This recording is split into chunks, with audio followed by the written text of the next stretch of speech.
I just did a story telling about when I come to Montana in 1947 and farmed, and we had some good years and some bad, and but one year we were dried out, and the next year though we had 9 farms at that time scattered for 35 miles, and man, that really hurt. And next year we had a beautiful crop though on all 9 places, and hailstorm come along and took every farm we had. We didn't even have enough wheat left to feed the chickens, and took us, I mean, they talk about being broke. It took us 10 years to get broke again. We were way below broke after that.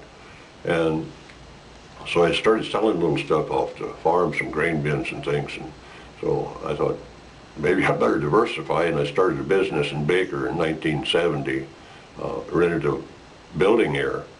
And I wanted to buy it. They'd sell it to me for $10,000. And bank wouldn't loan me the money. They said they'd have to have 40% down. And I had $3,000, and I borrowed $10,000 on my farm loan. I snuck it in there somewhere.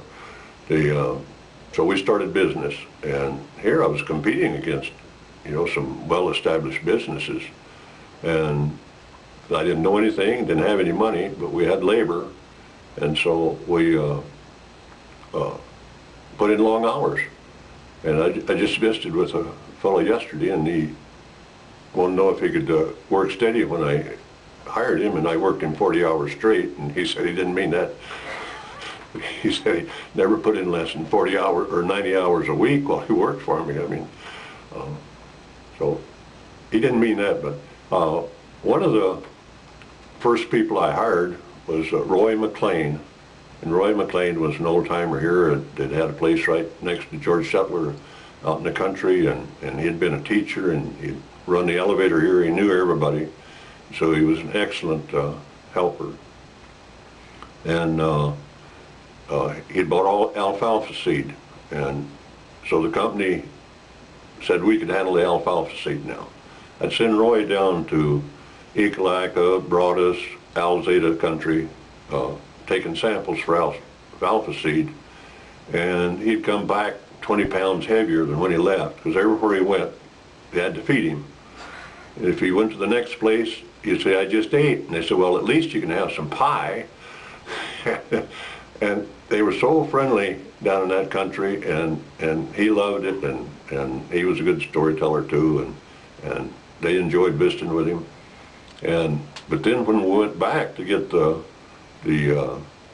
seed, he'd lose the 20 pounds plus maybe another 10 or 15, because man, them were heavy sacks, and that was kind of exciting. But anyway, the first year we were in business, I took a bull in on a bad debt. Roy took in a load of lumber that turned out to be no good. So we joked that first winter, if it got too bad, we'd take his lumber and barbecue my bull, and get through the winter on it. But anyway, the way we managed in M&M was, since we didn't have a lot of money, we'd order a semi-load of something. And I'd call out to some farmers, and I said, when's the best time to call them? And they said, before 4 or after 10. So I'd call them after 10 o'clock. That's when I had to call them. And I had people call me at 11 o'clock at night at the office and said, I figured you'd still be there. And so that's how we managed to compete with the others, was just working those long hours. And we wound up the #1 dealer for 3 different companies the first year we were in business. And one of them was Haybuster Knoll Stack Mover. Man, I wish we hadn't been first. I wish we would have been 10th, because it wasn't perfected, and that's what was causing us to have to put in such long hours. And I thought, man, I'm going to lose all my friends, I mean, over this deal. Well, what happened was that it actually made our business because we took care of it. And so it was a big lesson to us. You can have problems. If you take care of them, why, people stick with you because they know it's not your fault. One of them, I just plumb run out of help one time though, and I didn't have anyone to send, and so I called home, and my boy was 13 and my daughter was 15, and she had a driver's license, And so I sent them down, and the girl drove in the yard, the boy got his tools out and fixed the machine, and the guy never called me again. I guess he was too embarrassed that a 13-year-old boy could come out and fix something, and so he fixed it on his own after that.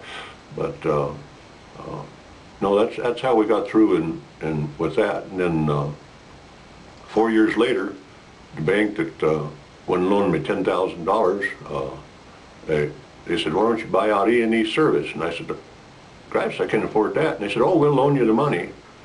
Well, I think they was trying to help him and not me. I was better off when had a small inventory, but I thoroughly enjoyed that. And we had Massey and Versatile and Buick and GMC cars, and then we got into some recreation vehicles and distributed some things, and so that was an interesting time for us.